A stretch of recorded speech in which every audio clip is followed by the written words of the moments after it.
Hey everybody, Bigtruth here. Today I want to tell you about Pinnacle Rock and my own experiences as a young man.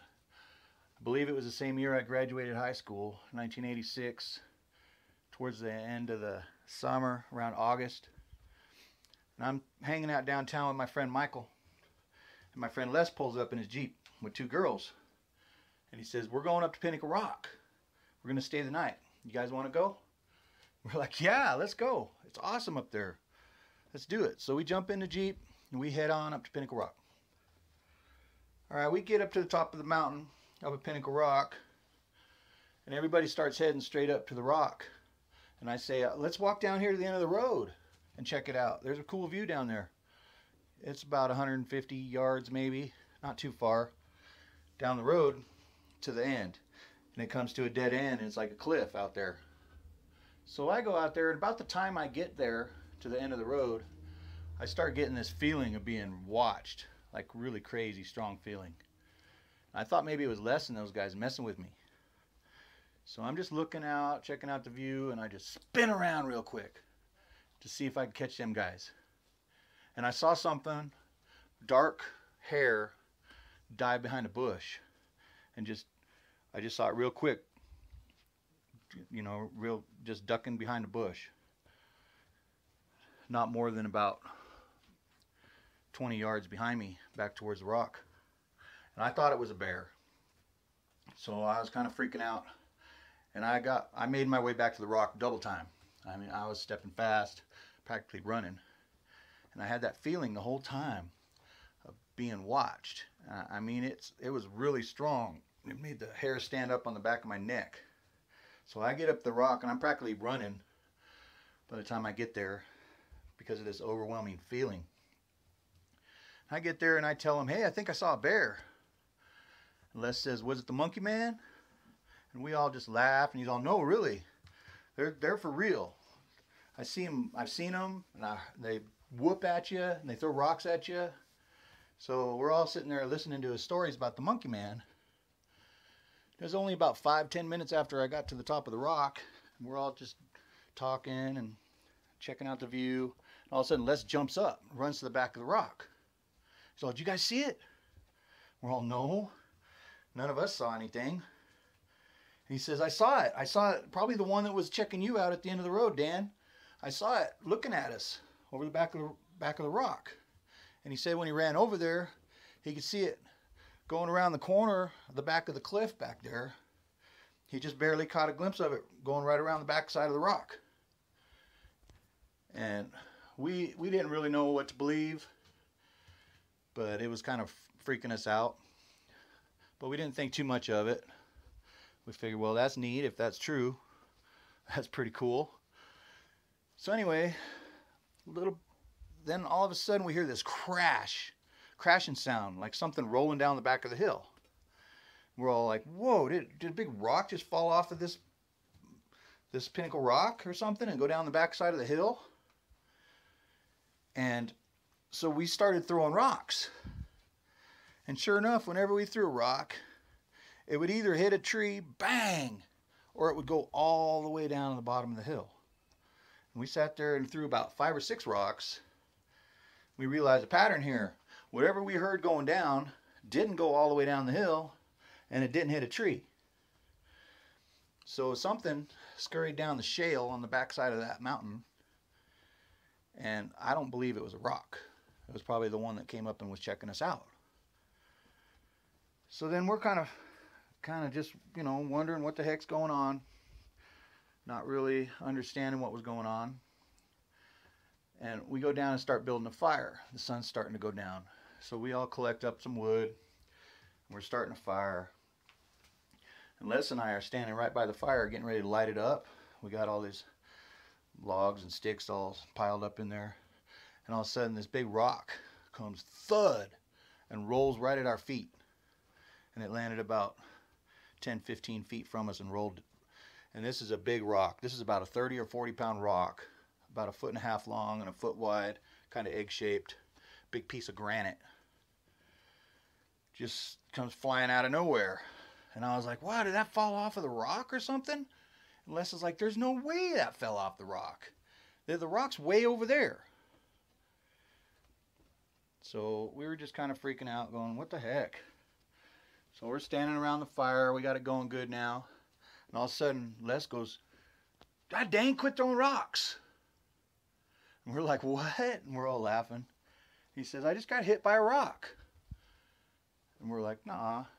And then he all of a sudden goes, God dang, I said quit throwing freaking rocks. And he picks up a rock and throws it back the direction that the rock came from. And we're all kind of freaking out. And then more rocks started flying. And they seemed to be coming from all around. And I got hit, Michael got hit, Les got hit. Funny thing was, none of the girls got hit. The two girls that were with us. And I think, honestly, the reason they were even there is because the girls were there. But anyway, I'm sitting there by the fire talking to the two girls. And Michael and Les are kind of in a rock fight on the other side of the fire. And they're both throwing rocks like crazy into the bushes. All of a sudden, Michael runs like kind of backwards and kind of sideways. And it was comical. And he's just all, twins! Oh my God, twins! And he and Les both saw them while they were having this rock fight. These two twins, they said probably looked like about 12-year-old boys, twin Sasquatch. They seen them jump out of the bushes and throw rocks, and they both threw them at the same time at them. They were both kind of freaking out. Les didn't freak out nearly as bad as Michael did. But we were all laughing and tripping out and kind of going, wow, this is crazy. And then a little while later, rock fight's continuing. And all of a sudden, Les, he kicks the fire and kicks a log. And the fire just blazed right up and kind of lit up the whole area. And me and Susan both seen it about 30 feet away from us, standing next to a tree, this big old Bigfoot. And she's all, oh my God, what's that? And I was like, oh my God, I saw it too. And this thing was about 7.5, 8 feet tall, and just huge, huge barrel chest, hair from head to toe. He's kind of balding on top.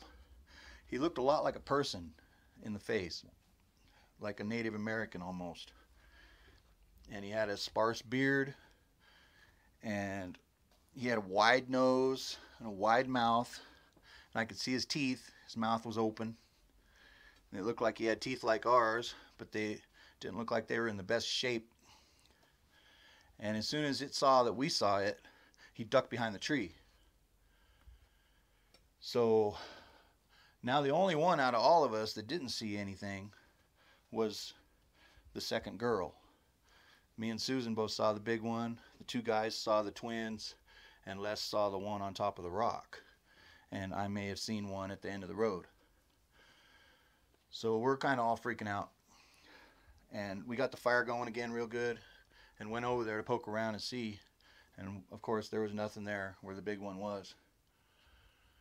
So we decide a little later to go ahead and try to bed down for the night. And Les took one of the sleeping bags and said he was going to sleep on the Jeep, or in the Jeep. And Michael and me and the girls all tried to get into a double sleeping bag. And Michael got all frustrated, not enough room, and got up and went and sat in the Jeep and shared one end of Les's sleeping bag. And then we're laying there under the stars, and several times in the night I woke up and I could hear big footsteps all around us. And it was kind of freaking me out. I was laying there scared to death. So we get up the next morning, and I say, God, did you guys hear that last night? I think there was some big elk or something up here, because I could hear some big footsteps. And Les is all, it was a monkey man. Don't you remember last night? You guys saw that one? We saw those twins. They were throwing all them rocks at us and stuff. And then it all came back to me. It's like, yeah, I do remember that. That was something. And it was a shock to all of us. All the way down the hill that morning, nobody said a word. We were all just kind of freaking out and tripping out over what happened. And it took me years to even tell the story, because I didn't know what the hell I seen. Excuse my language. But it sure wasn't what I had heard Bigfoot looked like. It looked like a huge person with hair all over him. Big old barrel chest. But anyway, that's what happened back in 1986 at Pinnacle Rock. It's one hell of a crazy evening, and I know I only saw it for a second or two, but there's no way that I will ever forget what I saw that night up at Pinnacle Rock. Bigtruth out.